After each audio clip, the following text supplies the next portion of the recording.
This is Patterson, New Jersey, USA. Snowstorm starts from 5 a.m. It's going to end around 6 p.m. tonight. It's 28 degrees, which is equivalent to negative 2.2 degrees Celsius. I know in England you guys use Celsius, but in America we use Fahrenheit most of the time. My neighbor's shoveling. He's 80 years old and cleaning off snow off his sidewalk. That's his house. Look at the kids.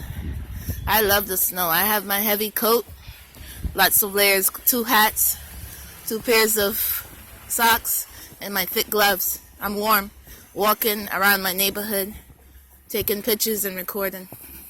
Look at this. This is pretty.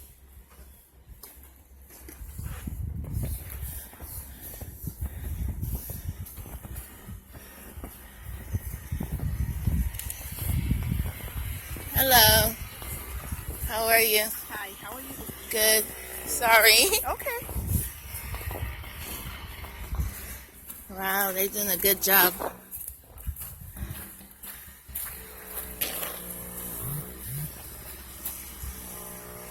That's a woman right there cleaning.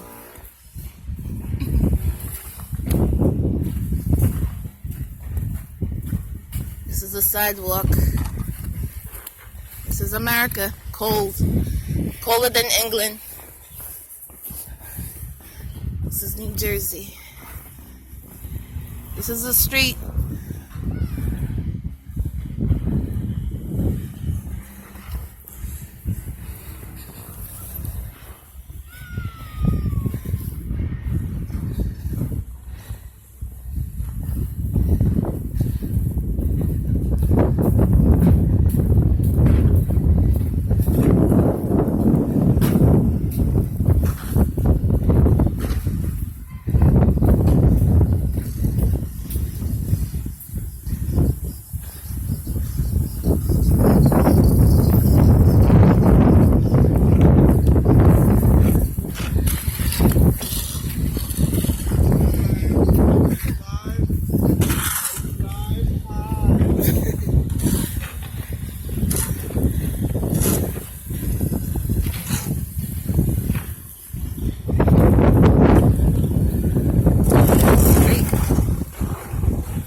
Wow.